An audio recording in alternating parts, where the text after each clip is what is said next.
প্রথমে হচ্ছে আমাদের যে ডালপালাগুলো আছে গাছের, এই ডালগুলো হচ্ছে আমরা কেটে ফেলবো, অর্থাৎ আমরা গাছে কোনো এখন ডালপালা রাখবো না।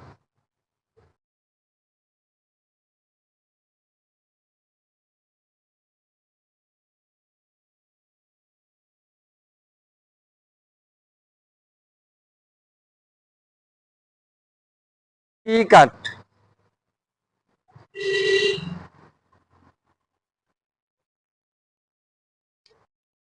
ভি কাঠ দিয়ে দিচ্ছি আমরা। এই যে ভি কাঠ দিয়ে আমরা এটাকে আহ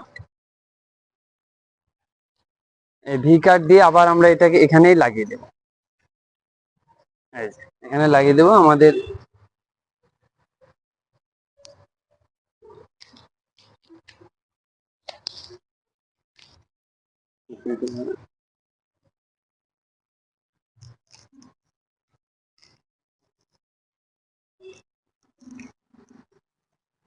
চাপ দিয়ে ধরেন একটু, আপনি চাপ দিয়ে ধরেন, আমি এটা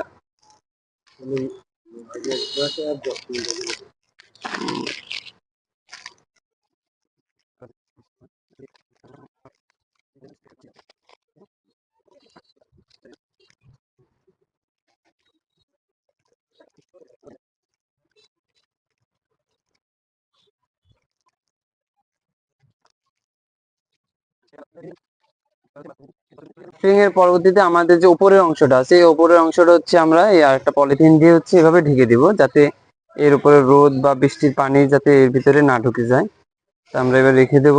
আশা করি আমাদের 5 থেকে 6 দিনের ভিতরে আমাদের এটা জোড়া লেগে যাবে এবং নতুন ভাবে এটাই হবে। তো এতে হবে কি, আমাদের যে এই গাছটা আছে, এই গাছটার ভিতরে আস্তে আস্তে ধীরে ধীরে হরমোনাল চেঞ্জ আসা শুরু করবে। এবং আমরা হরমোনাল চেঞ্জ, এখন যেহেতু এটা পুরুষ বৈশিষ্ট্যটা হচ্ছে প্রকট আছে, তো হরমোনাল চেঞ্জ আসলে আস্তে আস্তে এটা হচ্ছে এর যে নারীর যে বৈশিষ্ট্য আছে সেটা বৃদ্ধি পাবে এবং এটার ভিতরে ফল ধরবে বলে আমরা আশা করতেছি। তো সবাইকে আমরা আসলে ধন্যবাদ জানাচ্ছি, যাদের আপনাদের বসত বাড়ির আশেপাশে এরকম পেঁপে চারা আছে কিন্তু সেগুলোতে ফল ধরে না, আপনারা চাইলে এই পদ্ধতিটি অনুসরণ করতে পারেন। ধন্যবাদ।